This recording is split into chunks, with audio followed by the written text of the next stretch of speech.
Let's talk about Ruin and Rising. I didn't talk about Siege and Storm because, if it wasn't obvious by now, I like to criticize things more than I like praising them. And I really like Siege and Storm. It was a big improvement on the first book. Save for Alina and Mal being captured at the beginning, what was the point of them escaping at all, just to be captured again immediately? But besides that, I love just about everything else.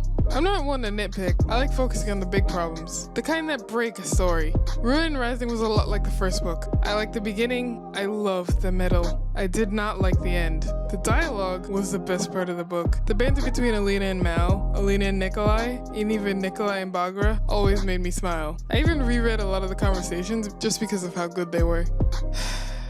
I wanted to like the end. I really did. I think any aspiring authors out there should follow this simple rule. Never bring back a dead character. If you kill off someone, they're gone. They can never come back. They should stay dead, no matter how much you love them. Bringing Mal back after having Alina struggle so much with the decision to kill him made the whole thing seem cheap. It felt like a cop-out. There was no point to Mal dying at all, because Alina only had to deal with that loss for a few minutes, if that, before he was brought back. Mal was only revived to give Alina's story a happy ending, and that's the part I take issue with. Okay, bear with me here. Imagine if Itachi died and came back at the end of his fight with Sasuke in Shippuden. Itachi pokes his forehead, it's all meaningful, he collapses, and then he just pops right back up. The whole scene would have been way less impactful, right? All that build up to Itachi's fight with Sasuke would have been for nothing. That's what happened in Ruin and Rising. All that build up for nothing. Was I the only one that felt like, compared to everyone else, Alina didn't sacrifice enough? Nikolai was turned into a monster. Adric lost his arm.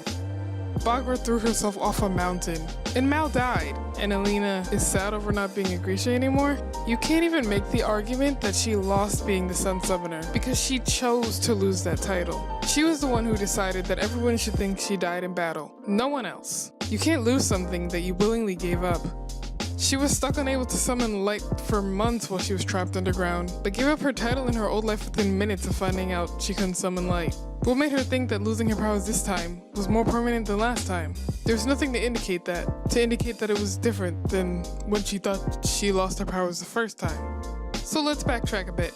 In the middle, Mal told Alina that Nikolai would be a good king, but needed her to be a great one. It seemed like everything was building to that, to Alina having to sacrifice her love for Mal for the good of Ravka. But it turns out Alina never had to make that decision. In the end, she never had to make the hard choice. She lost her power, so she didn't have to. What Mal told her was forgotten or tossed aside, and she got her happy ending. It just seemed like a more interesting plot was tossed away to make it happen. Okay, so Alina didn't have to become Queen of Ravka. Her having to deal with the loss of Mal on her own would have been enough for me. Nikolai didn't even have to be involved.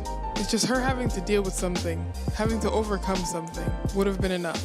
I just wanted to feel like she sacrificed something, anything that was comparable to what anyone else in her group had gone through. Even the Darkling sacrificed more than Alina. He died, and he didn't come back.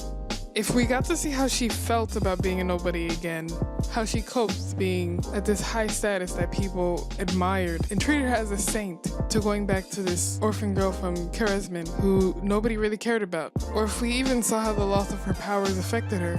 At the end we see her playing with the sunlight at the window in the orphanage, but it's not enough. Maybe in the dark, she tries to summon a ball of sunlight and then realizes at the last second that she can't anymore. I would have liked to see something like that.